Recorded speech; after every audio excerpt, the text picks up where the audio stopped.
On a night where the Rangers bottomed out against hockey's bottom feeders, empty looks inside another empty night here at Madison Square Garden.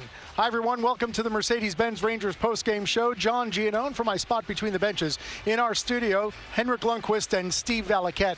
And guys, this is the 7th time the Rangers have been shut out this season. 6 of them have come on home ice, and tonight it happens against the worst team in the National Hockey League. 2 losses on home ice where you score 1 goal over a span of a little more than 24 hours. Henrik, we'll start with you. Where does the mindset go now? Well, to me, watching this, it's a little concerning when you lose to Anaheim last night. You expect a little bit more coming into this game. And John, you touched on the worst team in the league in Vancouver. I do think them beating Jersey the other night gave them a lot of confidence. We talked about Demko being top 5 goalie when he's healthy. I thought he was great. But going into the game, we discussed a lot about elevating shots and going through the different highlights here. It's a lot of low shots. We were hoping to see more top net shots, especially on the high danger areas, but we just didn't see it. And you know, the feeling in the locker room, obviously not great when you've been shut out that many times at home in a place where it can be so special to play here, feel the excitement, it's loud. But when you're not scoring, you're not experiencing that. You're not building that great feeling, that confidence that you're always looking to have every season you play. Yeah. So I just really hope they can turn things around and start playing with a little more energy and more confidence at home. You know what's most concerning to me, Hank, is the third period. As I'm watching that happen, John, it looked like the players just wanted it to be over. You know, and that's really concerning. I'll tell you what, John, at the 10-minute mark when the Rangers had just 4 shots on goal, you know, there was no push. There was no pushback, especially from players like Lafreniere, 1 shot on goal in the game. Zibanejad coming off of a healthy scratch last night. You think he'd come back with a big push. 1 shot on goal in 24 shifts. In the neutral zone, John, they couldn't carry the puck in the third period through the neutral zone if they had it in a bucket. That was as bad as a performance as you could have at home. It's really concerning on so many levels, and I honestly don't know where they go from here, because last night, I reviewed that game this morning. Anaheim didn't play well. The Rangers lost. And did Vancouver really play that well in this game tonight? I don't think so. Come on. That's a really brutal 2 losses at home here, John. Yeah, that's the 13th time this season that the Rangers have scored 1 or 0 in a game. 10 of those times here at Madison Square Garden. That 13 number leads all NHL teams. Steve, Henrik touched on it. On the pregame show, you talked about the Rangers need to elevate the puck. How much in your mind, because Henrik already said he didn't see it enough, how much was that a factor tonight? Not at all, John.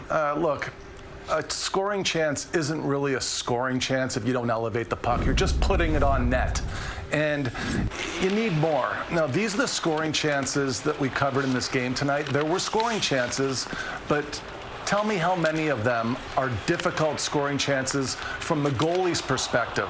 When the puck is shot on the ice and it's not elevated, the goalie doesn't have to make a save. He just has to be in position. And then you get hit by it, and it's easy to move out of it because your knees are always together on the first save, so your feet are under you. And for me, I don't see any real scoring threat here. It's actually quite easy for Thatcher Demko to read the play and make a save. So by nature of a scoring chance, did the Rangers have some good looks? They did. But their execution, John, you know, that's a 0 across the board for a reason. And I do think, you know, there's been so many games at home where they haven't scored. So, of course, it gets into their heads a little bit. There's no question about it. When there's been this many games where they haven't been able to score, and that's where I'm trying to figure it out, because on the road they just look a little more relaxed when they do get those opportunities in front. They manage to score. It's not like they're shooting way more on the road, but they're managing, you know, those opportunities that they're cashing in on them. And to me, that's obviously not a skill thing. It's more of a confidence thing. Not to overthink it when you do get those opportunities. And yeah, it's hard. I mean, I watched a lot of games. I played a lot of games over the years. I try to figure out why that difference is so big, road versus home right now. Doesn't make any sense. You know, there was parts of the game too, John, where the players went pretty individual and weren't passing to one another. No set plays, just not making any plays. So look, that was a relatively routine and easy game for Thatcher Demko. As strong as a goalie he is, he wasn't required to make any difficult saves. All right, let's begin the reaction to this 3-0 loss to the Vancouver Canucks. Michelle Gingras in the Rangers dressing room. She's with the captain, JT Miller. Just what's the frustration level like for you guys when you finish with 23 shots on goal? You're getting chances, but you're just not really converting on those chances. I mean, yeah, that's it. Basically, it's really frustrating. I just feel like it's happened too many times where we've outplayed the opponent and we're not coming out with a win.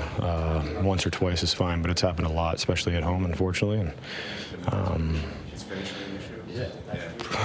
our standard can't be just playing well and not scoring, because we're almost, what are we, 500 or one game above? Like, there needs to be more from me, more from the next guy, more from whoever. Like, there just needs to be more. That can't be, well, we outplayed them. You know, it's good, but there just has to be more. Mentally, how frustrating is it in the moment when you're going through it and you're looking up at the scoreboard maybe in the third period and it feels like, okay, here we go again? To be honest with you, in the moment we feel like we're dominating the game. I mean, quite literally felt like we were, I could have been 5-2 today. I don't know. In the moment you just think it has to come, and then you get down to 3 minutes and you look up, it's 2-0. You can't believe you're pulling your goalie again. It's just, I think we feel good during the game, but right now it fucking sucks. Like, there's more. Like, I have more. This can't be the standard we expect to play to, and just leave that, go home tonight and be like, oh, we played well again, outplayed the other team. We didn't score. So there's a lot of good things the last 2 games, but to come out 0-2 at home this week, or these 2 games, it kind of just sucks. Like, I don't know. It's the same thing every game, I feel like. Just the power play as well tonight just struggles on that. Where do you feel like the disconnect is there for you guys?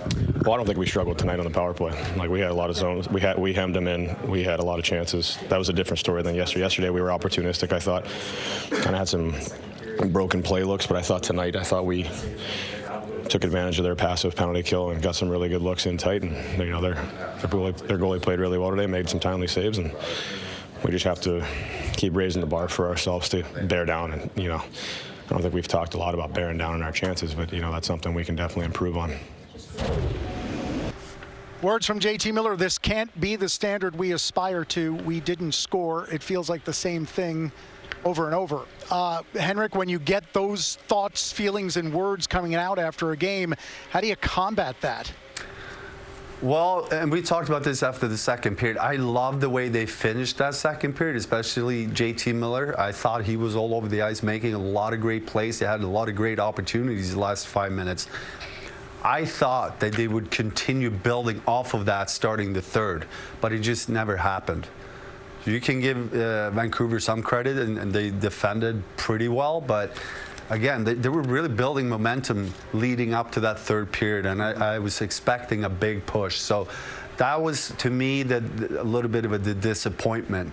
Hockey is so much about taking advantage of when you build momentum and making sure that you cash in when you have it, and make sure you don't get hurt when you don't have it. So the way they battle back, he quickly gives up that soft second goal. He makes a couple big saves.